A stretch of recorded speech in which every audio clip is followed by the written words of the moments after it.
York City many years ago. This lady, a lady of considerable means, she left her home in New York City and went off to Paris with her 2 children, leaving her home and her maid. Before she returned, the maid took all of her furniture and took it away. When she returned, the apartment was there. Rent was paid every month. But there was no furniture, not a thing in it.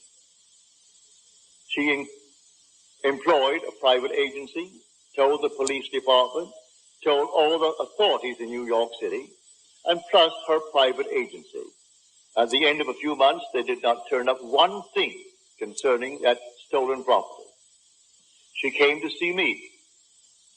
I said, all right, you're seated there and I'm seated here in my apartment, aren't we? Now, you are not seated in my apartment. You are seated right now. Close your eyes. You're seated in your own apartment. And you had a grand piano? She said, no, I had a piano, but it wasn't a concert grand. It was grand, but not a concert grand. And on it, I had my pictures of my 2 children. And I had pictures of the wall. She told me what they were. And the furniture, I said, all right, refurnish that place as you left it. You have a memory. She did. Now, when I stopped talking, it's because you have refurnished that place to me. Now, you're going to go in, and you aren't going to see your apartment from my apartment. You're in your apartment. And you can feel your chair, and get off your chair and feel the piano, and see the children, the pictures of the children, and that's what you're going to do.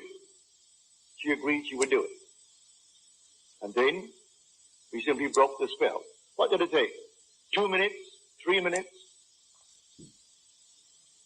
That week, she went to her bank on Madison Avenue. As she was coming out of the bank, she had a past history of a little mental state where she was put away for a while because she needed psychiatric treatment. And the bars on this window reminded her of her past history and therefore addled her for a while. So she came onto Madison Avenue and turned south instead of turning north, where she should have. When she discovered her mistake, she was at the end of the block.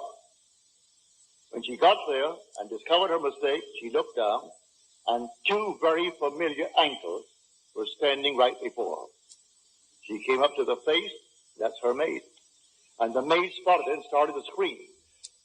She went over to the maid and grabbed her before the light changed and hailed the oncoming taxi and said, you're taking me right now. And the maid, who could have killed her, she was so big and strong, was so reduced to impotency because of the discovery.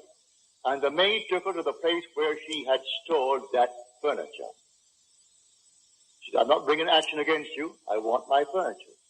And she got it back into her own apartment within the week. A seeming mistake was the way the Father laid her. All I ask is to go to the end.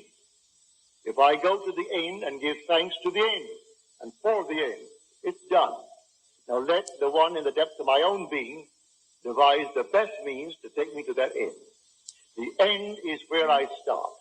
The end is my beginning.